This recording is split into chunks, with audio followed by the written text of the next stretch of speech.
Canary by Cloud9 and 3/4. Chapter 49. A Taste of Tomorrow. I can't believe the Culture Festival is coming up so soon! Groaned Mina at lunchtime, collapsing into a sofa and almost hitting a Quirkless in the process. We have had a while to prepare, Ribbit. Acknowledged Asui, who by now had repeated her insistence of being called to you to Midoriya. He was already so used to calling her Asui. But the movements are still too sloppy! She barked, sitting bolt upright again. She pointed an accusing finger at Midoriya, who was standing with Eri over Todoroki's computer screen, looking up how to make candy apples. Ever since she found out her favorite fruit could be made even better, she'd been transfixed by the idea of making them.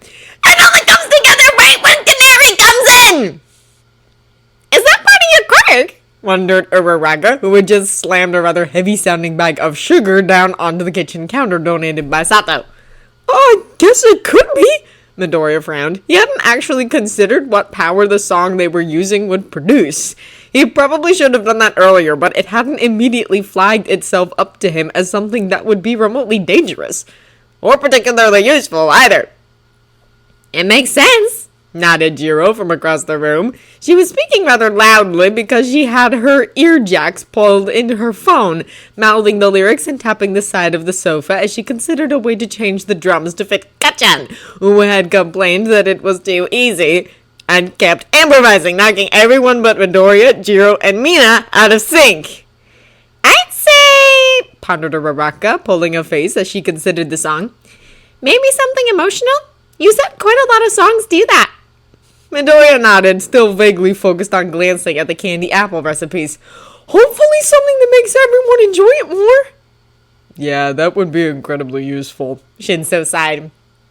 He managed to stay out of the old singing and dancing charade, which Midoriya found quite impressive. However, he had been taught expertly by Jiro to play along to the song they had chosen on the guitar.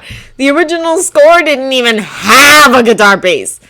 Nonetheless, Jiro had managed to manipulate it to include everything they needed. Their keyboard players filled the gaps, that being Yaoyorozu, and much to Midoriya's surprise, Kaminari! He had desperately wanted to play the guitar, but had been beaten to it by Shinso, who refused to do anything else, and Tokoyami, who already knew at least the basics. Instead, Kaminari had been given an instrument dragged out of the depths of Jiro's house. Something her mom apparently used way back when. A kind of handheld keyboard thing. She called it a guitar, and the whole situation just made Midoriya laugh. It was that ridiculous. Kaminari was enjoying it though, especially when they messed around with the settings to make it sound like a trumpet instead. Speaking of being incredibly useful, Jiro perked up, speaking normally now that she'd paused her music. Shinzo sighed. What do you want us to do now? She gave him a look. I wrote a load of stuff on a sheet of music last night, and now I can't find it anywhere. I must have left it back over at the stage. We can go get it for you, Midoriya offered. Shinzo glared at him as if to say, don't fall for her trap. Oh, could you? Shinzo groaned even louder. Come on then. We can show Eri around the other classes' stuff that they're setting up in the meantime. I can have a look for a recipe, Canary, offered Sato, who had just been conversing with Uraraka about where to float the bag of sugar to, and whether floating it was a wise idea at all. They were all envisioning sugar granules floating through the air. Oh, thank you! He smiled, and Eri grasped his hand as they left them to it and walked over to the door to pull their shoes on. It had been only 2 days since Eri came back. It was a surprise to both her and Midoriya how quickly everything about the Culture Festival had started setting up. Apparently the rest of the school had been given the all-clear that Monday, when Midoriya was busy with the Yakuza raid. Trust UA to move this quickly. Then again, they didn't have much of a choice. The Culture Festival was this Sunday! And the heroes had only just decided that yes, it was okay for it to go ahead. They were apparently prepared to cancel it if something bad happened during the raid. But since it all went okay after all, they gave in and let their eager students set about on their various projects. However, most had already started to set them up, including the stage and a lot of other grander scale endeavors. This is incredible! Gaped Midoriya as he, Shinso, and Eri wandered through the UA grounds towards their stage. He'd seen quite a Few things being prepared beforehand, but he honestly thought it was just support course mayhem. From what he knew about Atsume, he decided not to question it. And he wasn't entirely wrong. A lot of it was the support course preparing to show off their creations to potential investors. But a good portion of it was for the business course too, as this was a perfect opportunity for them to set up their own little market simulations.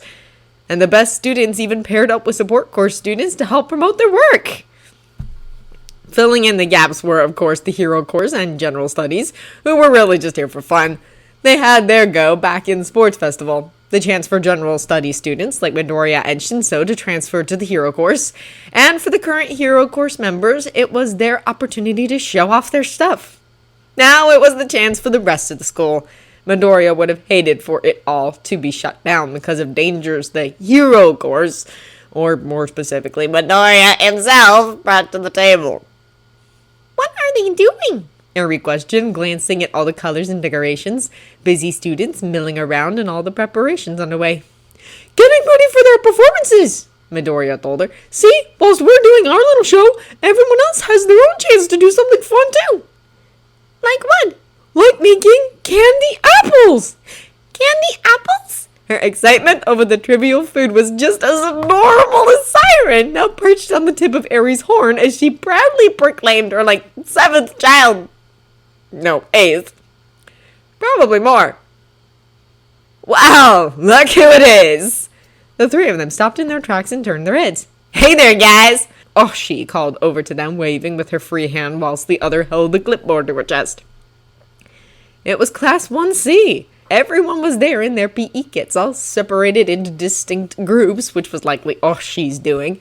They all stopped in their tracks when they realized who their class president was talking to, standing up from painting or woodwork or general planning to smile and wave excitedly at them.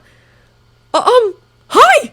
Midoriya waved back nervously, still holding Eri's hand tightly in the other hand. Siren flew off Eri's horn and landed on Midoriya's shoulder like she was preparing herself to protect it from Oshi. You mind if I walk with you guys for a second? She asked, oddly glancing at Siren unsurely as she did so. She put her clipboard on the floor by her feet as if they had already made their decision to let her. Midoriya exchanged glances with Shinso. He had always been the one who was more unsure around Class 1C, at least. That was what Midoriya thought. Of course, Midoriya replied unsurely after he realized too many seconds had passed without a response. Shinso started walking first, and Midoriya, Eri, and Oshi followed in his footsteps. Siren just watched. Oshi sighed. Oh, wow. You guys must be relieved that you're finally on the hero course together, and it's all sorted out and everything. Midoriya narrowed his eyes. What was she on about? Oh, wait, our class, that is, ask President Mike how you guys are doing sometimes during homework, she admitted, tugging at the ends of her long straight hair. Nearly every time he'd say that, yeah, Shinso was doing fine, but you, Midoriya, he always seemed so uncertain. But then this morning, he was better than ever! She smiled. She seemed so much more laid back and happy than she had when Midoriya knew her better. It looked like UA had done her good too. Yeah, I guess so. Midoriya nodded, rubbing his own hair nervously. What do you want? Shinso suddenly snapped, not looking back at her. It made Midoriya jump. Oh, she pulled a face. I just haven't had the chance to talk with you two ever since you left our class. So many things have happened to you both. But it's been almost a month since you got back now, Midoriya. It feels like such a long time for you to finally start feeling okay again, and I just, on behalf of your old class, thought I should say that we're really happy that you've found your way. Midoriya blinked at her. Thank you. She must have been thinking about this a lot. Whatever she was actually trying to say, it was rather heartfelt. And then Midoriya realized something. Have I ever had a proper conversation with you? He queried with a frown. Auntie replied with equal perplexity. I'm not sure if you have. Oh, I'm so sorry, Midoriya replied. They were almost at the stage now. Shinso was starting to look a little less tense, and Eri was just curious as to what was going on. I just... No, it's okay, she insisted. Look, tell me if I'm wrong, but I always thought you were kind of bullied at your old school because everyone thought you were Quirkless. Midoriya bit his lip. She, of course, was spot on.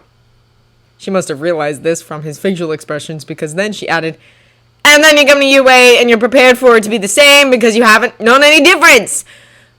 Which makes perfect sense. And then you found your quirk and you somehow ended up in Prison Mike's radio studio and, well, everyone knows the rest. They stopped in front of the stage, all blinking at Ochi and wondering what she was trying to get to here. Of course, you'd feel kind of uncomfortable in our class. And honestly, I'm pretty sure I didn't help. I know She laughed a little, kicking at the grass. Badmouth the hero course quite a lot. And then there's Kaneko, who's way too curious for her own good. She never meant anything by it. She just really struggles recognizing when a question is a good idea to ask her. Nah. We noticed, Shinso replied, his arms crossed. Shinso! Midoriya whispered to him harshly. What? He retorted. Siren let out one of her iconic chirping laughs. Oh, she waved it off with a chuckle, joining him with Siren. I get it. I really do. I bet all those questions were the last thing you wanted to hear way back then. And I'm sure I was a little intrusive from time to time, too. She said in apparent frustration. Look, just what I'm trying to say is good luck to you guys. It's been a pleasure being part of your origin story. Both of you. I can see that you'll be big heroes one day. Know that most of us from good old Glaceland C will be telling everyone in the future that we used to know you guys and stuff. Midoriya smiled. Or you'll be Prime Minister and we'll be telling everyone that we used to know you. Ochi blinked for a second before blushing furiously and laughing. Now wouldn't that be a nice thing to aim for? Shinso nudged Midoriya before pointing up to the stage, indicating that he'd go and grab Jiro's music sheet, and he hurried off to retrieve it. Seriously though, if you guys want to hang out with us at some point, just knock on our door. We will, Midoriya smiled. If I'm brave enough. Yep, you're the bravest guy I know. Midoriya wasn't sure if she was being sarcastic or not until she added, I'm not kidding. I wouldn't have had the guts to sing in front of a crowd as big as that in the sports festival, let alone the radio, or geez, whatever this is. She sighed, hands on her hips as she gazed at the stage. Is this what Class A is doing for the culture festival? Midoriya nodded. They started planning before I got my voice back, and planned it to be kind of a surprise for me. Didn't get Shinso to dance, though. What? She laughed as Shinso returned. Your best friend's life is pretty much a musical, and you managed to avoid singing and dancing this entire time. Just watch me. There was a slight grin there, and Midoriya counted that as a success. I sure will. Watch your performance thing, that is, she said, nodding towards the stage. We'll just abandon our haunted house thing for a bit to see it. That's what you're doing for the culture festival? Shinso questioned, raising his eyebrows as the four of them started to walk back away from the stage. She nodded. Sounds fun! Ah! Eri tugged on Midoriya's hand. What's a haunted house? Oh, hi! Ochi grinned. I'm Ochi. Sorry I didn't say hello earlier. It's nice to meet you. Eri just pulled back on Midoriya's hand, hiding behind his legs. Midoriya grinned apologetically. She's a little shy. Sorry. Ah, it's okay. But a haunted house attraction is where people walk through a big scary house, or little maze in our case, and try to reach the end without being scared. Sounds scary, she whispered. It sure does, Midoriya nodded. And I've had enough tests of courage for a lifetime. Shinso scoffed. The last one ended well, didn't it? Oh, she was a little confused by the inside joke, but she didn't press for an explanation. Anyway, I'll leave you guys to it, she said as they reached the end of the little road that most of the culture festival stalls were set up. Midoriya and Shinso had walked the long way around to reach the stage the first time to show Eri around. They took the shorter route on the way back and had now reached a crossroads where they could separate from Ochi. We have film nights on Saturday evenings, Ochi told them after a moment's thought. You could come along and bring some of your friends to our class there too. We promise not horror movies. Shinso nodded. Yeah, maybe we will. Oh, she beamed, turning on her heel and running off as she waved. Get back! See you guys soon then! Bye! Midoriya called back. Huh. Shinso sighed as she disappeared. That was unexpected. But nice, Midoriya admitted. Yeah, it was. Nice of her. I was never really fond of her. Always seemed like such a grump. Midoriya grinned as they started to walk back to Heights Lines. Even grumps like you can have their nice sides. Yeah, Shinso nodded. I guess you're... But then he stopped as he fully processed what Midoriya had said. He got the evil grin on his face. Hey! Midoriya laughed loudly. I'm not a grump. Eri, come on, agree with me. Eri had no remorse as she said, No, he's right. Shinso grabbed his heart as he pretended to die and fall to the floor, dropping Jiro's music sheet in the process. I've been shot. Come on, Eri, he's just being overdramatic. Midoriya grinned, picking up the music and patting Eri on her head as he led her away from Shinso's body. She seemed a little unsure at first, but soon realized it was a joke. You're just going to leave me here? Shinso called after them as they walked away. Siren had flown off Midoriya's shoulder and landed beside Shinso, gazing into his eyes with the great danger of deciding to peck them. Midoriya could hear him whispering, Don't you dare. It's all right, Eri, he's just being silly. Midoriya reassured her, patting her head. Stop being silly, she called back to Shinso. Yeah, Shinso, Midoriya said, struggling not to burst into laughter. They reached the dorms and Midoriya handed the music sheet over to Jiro soon after. Where's Shinso? She asked. He's dead, Eri replied. Honestly, Jiro and everyone else within earshot stopped and stared at her. She means we left him draped on the path melodramatically, Midoriya explained. Ah, Jiro nodded. Very dead. Very. I guess we should organize a burial service, she grinned. Oh yeah, definitely, Midoriya giggled. Haven't we done this before? Todoroki recalled. It never gets old, Jiro admitted, grabbing an armful of blankets. Want to come with me and bury Shinso, Eri? She hesitated, but then nodded and grabbed Jiro's outstretched earphone jack unsurely. I was just going to wait and see how long he'd lie there, Midoriya admitted. Careful, those sirens busy tormenting him as it seems. Just film from the window and post it on your extremely popular social media, Jiro decided with a grin and a nod, struggling to pull her hood up over her head so she wouldn't be recognized on the video. She hadn't actually done a face reveal yet, and people were starting to get curious. I'll make sure Eri's out of camera shot. Here, hold this pillow, Eri. You have to throw it at him if he becomes a zombie and wakes up. Okay. She nodded like she was taking this job very seriously.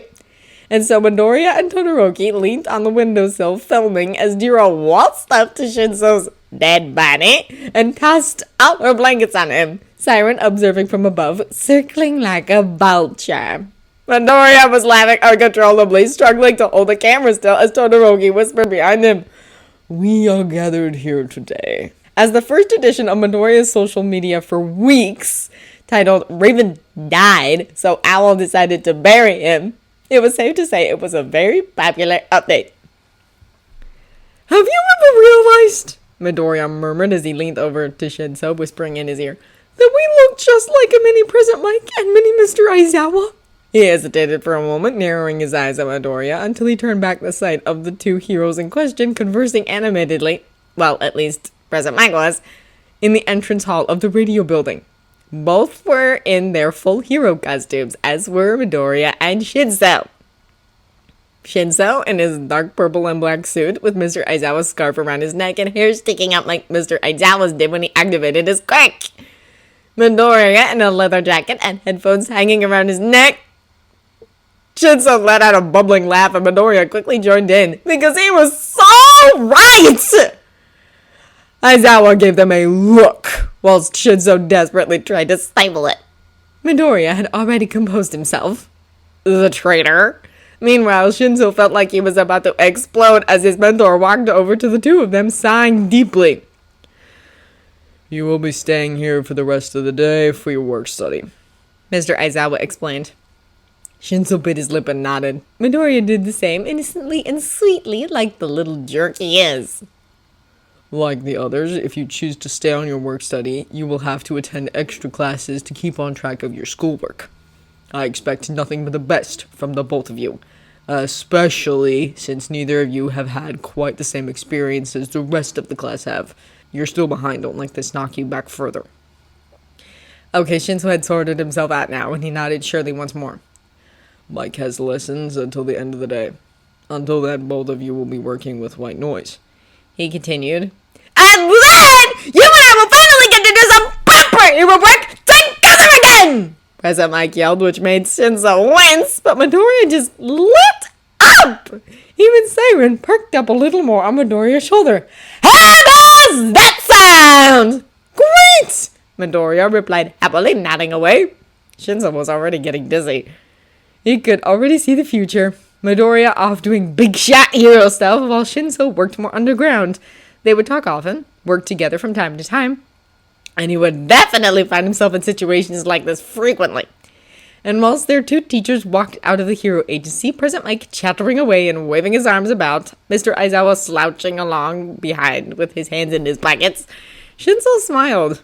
After all the trials and tribulations, they were finally getting where they needed to go. It's good to see the two of you again.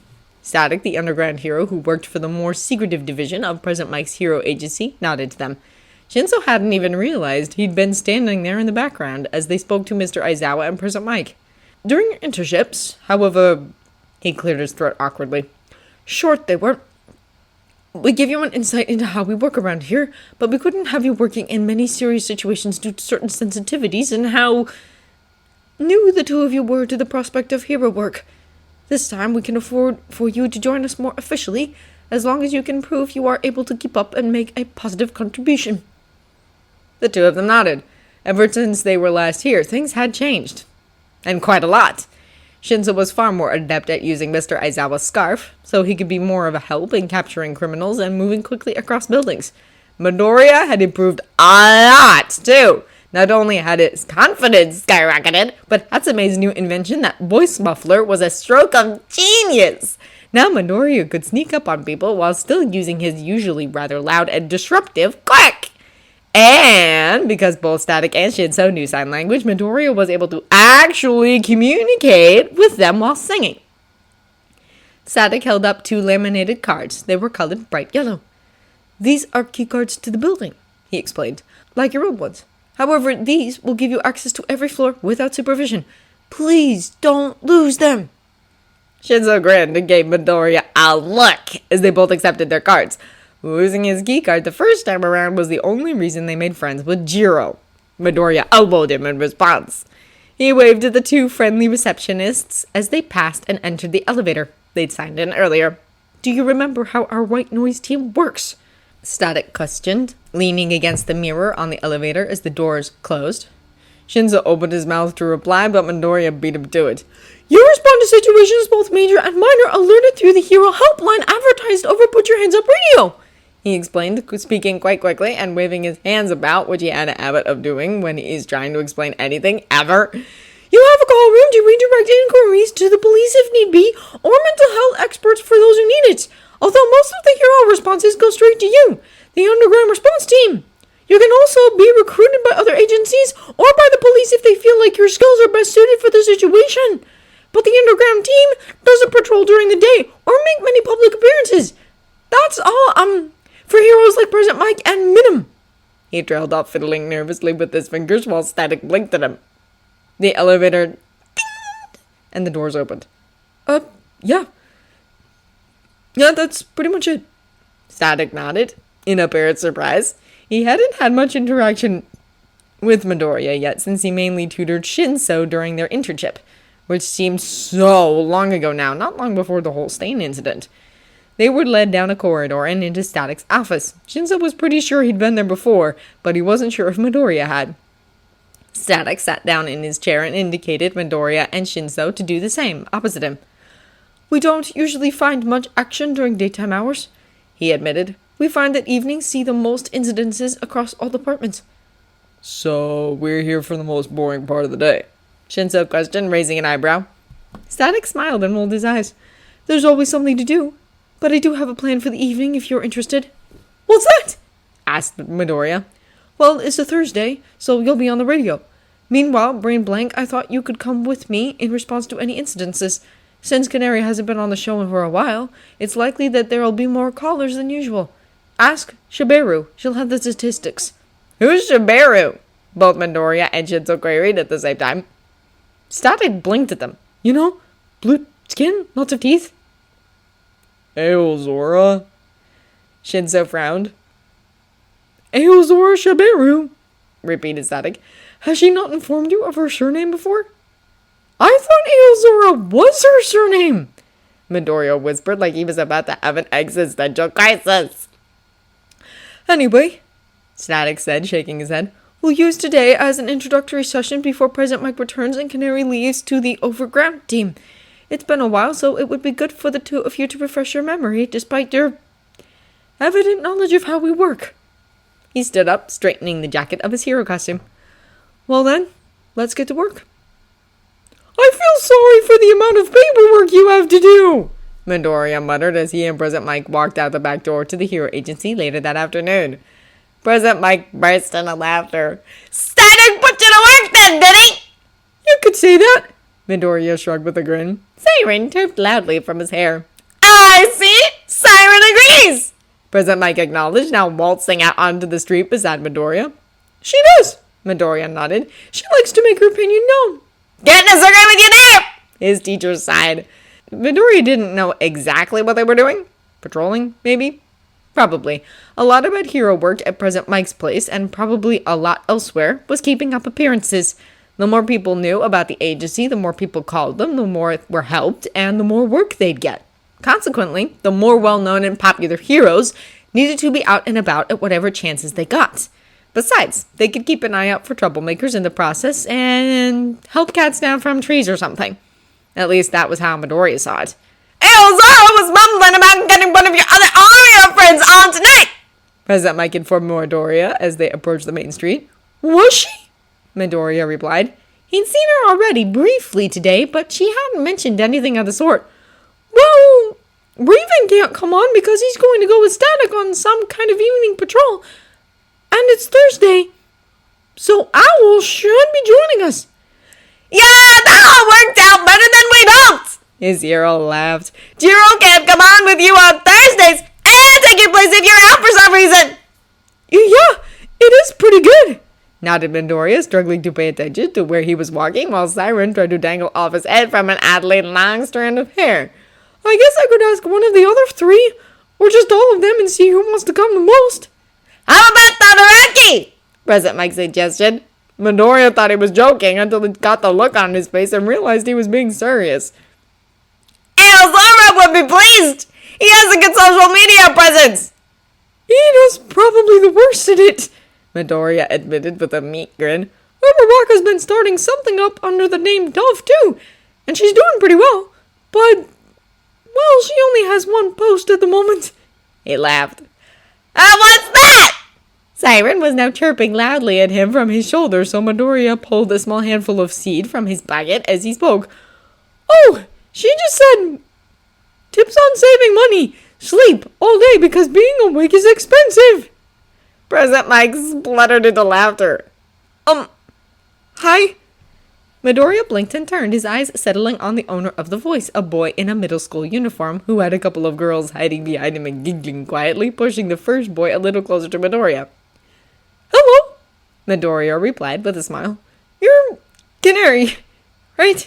He asked, clearly trying to sound unbothered but failing miserably. Yeah, that's me. We saw you at the sports festival, blurted out one of the girls. You were awesome! Midoriya rubbed the back of his head sheepishly as he laughed, his other hand still outstretched to feed Siren. Thanks! That seems like so long ago now. Seems like our patrol's been ambushed! President Mike whispered to him with a laugh, elbowing his side as Midoriya realized he was signing something for someone else on the other side of the little crowd that was forming. Oh, screw it. People! The three people who had been talking to Midoriya burst into laughter. Oh, whoops. Did I say that out loud? I would totally be the same if I was a hero like you, laughed the other girl. But with, like, endless awesome quirk. Midoriya wiped his hand on his side to free of it the few remaining pieces of birdseed that Siren had missed once she decided to reaffirm her place on his shoulder. Whoa! I had no idea I had a quirk at all until, maybe a week or two before the sports festival. No way! Really? Gaped the boy. You thought you were quirkless? Completely and utterly, Midoriya nodded. I was thinking of applying to the hero course anyway, though. Technically, I got my provisional hero license without knowing I'd ever be able to use my quirk again. Man, that's so cool, squealed the first girl. Can we have your autograph or something? Sure, Midoriya replied nervously. Sorry, I'm still not that used to... Siren bit him on the ear. Ouch! Yes, sorry, I'll give you more attention. Just a second. One of the girls had retrieved a pen from her bag and a little notebook, which she asked him to sign in triplicate. But as soon as he handed the pen back, Siren let out a warning tweet, and that bag was ripped off the girl's shoulder.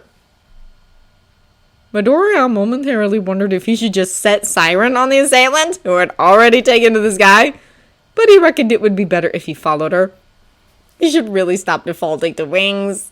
But nonetheless, Midoriya slipped his muffler over his face, activated it, and leapt into the air in seconds. He practiced this song so much that the power activated moments after jumping straight to the chorus. Within seconds, he had flown to intercept the woman's path. She skidded to a halt, aiming to run down a side road. But now Siren had catapulted herself into the mugger's face, which made Midoriya laugh. Sorry, he apologized out of habit, taking off the muffler and still hovering in the air with little beats of his wings that soon started to disintegrate and fall apart painlessly. He took the bag from her grip in her moment of bewilderment and then pulled on her collar to take her back over to President Mike, who had just been watching with a hint of pride in his eyes. He wouldn't know what to do next. President Mike gripped the offender's arm as Midoriya removed Siren from the air, who had been persisting to flutter around her face, tweeting aggressively. Oh, here, Midoriya said as he returned the bag. Oh my gosh, thank you so much, she exclaimed, finally able to return the pen and paper to her bag. It's okay, Midoriya smiled, brushing fingers off him as they were blown around in the wind, fading into nothingness as onlookers gazed in apparent wonder. The thief looked very disgruntled as President Mike held her hands behind her back. She didn't put up much of a struggle, which was not what Midoriya was used to. She had probably thought that the crowd would hinder any hero's ability to pursue her and believed her victim wouldn't notice the quick removal of her bag. Nonetheless, it was a poorly calculated move when faced with someone who could simply fly above the crowd's heads to chase after her. President Mike nudged Midoriya's side. Again! Good job! He grinned. Midoriya blinked at him, trying to ignore the fact that he was blushing a little. Oh, what? President Mike announced loudly, and Midoriya just sighed, still smiling secretively as he waved goodbye to the crowd they'd gathered as their thief came to terms with how stupid of an idea that had been. Yeah, if this was what his tomorrow looked like, he could get used to this. So I was thinking, yes, 100 million times yes! That was Jiro trying to ask something of Aozora. Midoriya hadn't really been listening. He had been trying to explain to Todoroki how the radio show would work. What's going on? Midoriya questioned curiously. Filming your culture festival performance! Aozora cried. Performance? Why wasn't I informed already? You two are singing! Well, they did only finalize it recently. Todoroki pointed out helpfully. Shush, Puffin! Aozora retorted, holding a finger up to silence him. I'm freaking out over these two now! I'll get to you in a minute!